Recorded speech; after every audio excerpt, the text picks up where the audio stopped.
Hello viewers, medicine হেল্পবিডি চ্যানেলের পক্ষ থেকে আপনাদের সবাইকে স্বাগতম জানাচ্ছি আরও একটি নতুন ভিডিওতে। ভিউয়ার্স, আজকে আমরা যে মেডিসিনটি নিয়ে রিভিউ করব সেটির নাম হচ্ছে ইসোরাল মাপস ট্যাবলেট।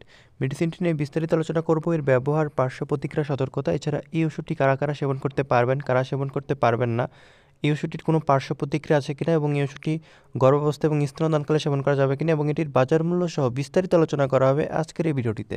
তবে তার আগে একটি কথা, আপনারা যারা আমার চ্যানেলে নতুন, যারা এখনও আমার চ্যানেলটিকে সাবস্ক্রাইব করেননি, দয়া করে আমার চ্যানেলটিকে এখনই সাবস্ক্রাইব করে আমাদের সাথেই থাকুন। তো ভিউয়ার্স, প্রথমে মেডিসিনটি সম্পর্কে কিছুটা পরিচিত হয়ে নেওয়া যাক। মেডিসিনটির নাম হচ্ছে ইসোরাল মাপস ট্যাবলেট। মেডিসিনটির জেনেরিক নেম হচ্ছে ইসোমিপ্রাজোল। ভিউয়ার্স, এই ওষুধটি বাজারজাত করেছে এসকে ফার্মাসিউটিক্যালস লিমিটেড। ভিউয়ার্স, এখন আমরা আলোচনা করব এই ওষুধটি কাদের জন্য নির্দেশনা দেওয়া হয়ে থাকে বা চিকিৎসক কাদের জন্য এই ওষুধটি দিয়ে থাকেন। ভিউয়ার্স, এই ওষুধটি সাধারণত একটি গ্যাস্ট্রিকের ওষুধ। আমরা যারা গ্যাস্ট্রিকের সমস্যায় ভুগে থাকি বা যাদের গ্যাস্ট্রিকের অতিরিক্ত সমস্যা রয়েছে তাদের জন্যই মূলত এই ইসোরাল মাপস ট্যাবলেটটি দেওয়া হয়ে থাকে। যেমন এর মধ্যে উল্লেখযোগ্য হচ্ছে গ্যাস্ট্রো ইসোফেজিয়াল রিফ্লেক্স ডিজিজ, যেটিকে বলা হয়ে থাকে, যেটিকে সংক্ষেপে GERD বলা হয়ে থাকে। এই সমস্যা যদি কারোর মধ্যে দেখা দেয় তাহলে তার মধ্যে দেখা যায় যে খাওয়ার পরে তার বুক জ্বালাপোড়া করে, বুকে ব্যথা অনুভূত হয়, এছাড়া দেখা যায় টক ঢেকুর ওঠে। এক কথায় বলতে গেলে অনেক তার খাবারগুলো খাদ্যনালীতে উঠে আসে বা অনেক সময় এর জন্য বুক জ্বালাপোড়া হয়ে থাকে। তো এই সমস্যা কমানোর জন্য চিকিৎসকরা এই ইসোরাল মাপস ট্যাবলেটটি দিয়ে থাকেন। এছাড়াও আরও অনেক ক্ষেত্রে দেখা যায় যারা ব্যথার ওষুধ সেবন করে, অনেক ক্ষেত্রে দেখা যায় চিকিৎসকের কাছে গেলে চিকিৎসক যদি কোনো ব্যথানাশক ওষুধ দিয়ে থাকেন, ব্যথানাশক ওষুধের সাথেও কিন্তু এই ইসোরাল মাপস ট্যাবলেটটি দিয়ে থাকেন। কারণ আমরা জানি ব্যথানাশক ওষুধ খেলে আমাদের পাকস্থলীতে ক্ষত হওয়ার সম্ভাবনা থাকে বা গ্যাস্ট্রিকের সমস্যা হওয়ার সম্ভাবনা থাকে। তো এই ক্ষত এড়ানোর জন্য বা এই গ্যাস্ট্রিকের সমস্যা এড়ানোর জন্যই সাধারণত এই ইসোরাল মাপস ট্যাবলেটটি চিকিৎসকরা চাইলে দিতে পারেন। এছাড়া অনেকের দেখা যায় যে গ্যাস্ট্রিক আলসারের সমস্যা রয়েছে।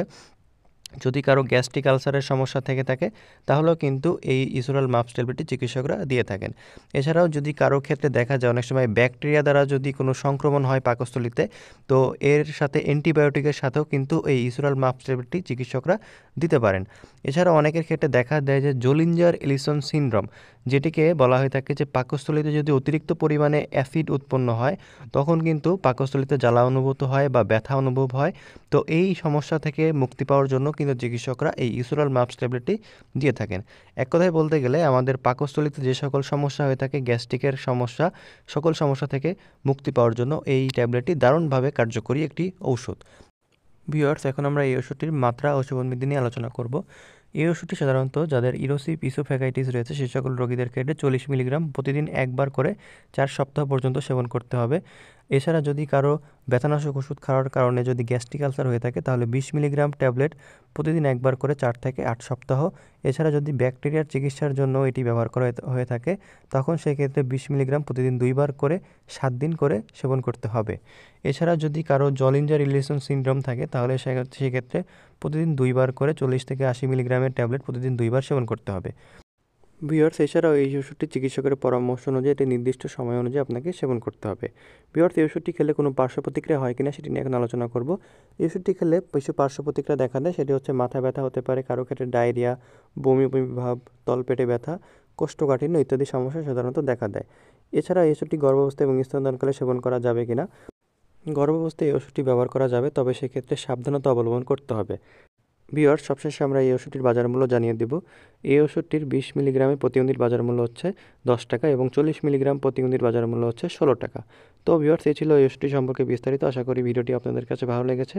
যদি ভিডিওটি ভালো লেগে থাকে তাহলে ভিডিওটিতে লাইক করবেন এবং আমাদের চ্যানেলটিকে সাবস্ক্রাইব করে আমাদের সাথেই থাকবেন। ধন্যবাদ।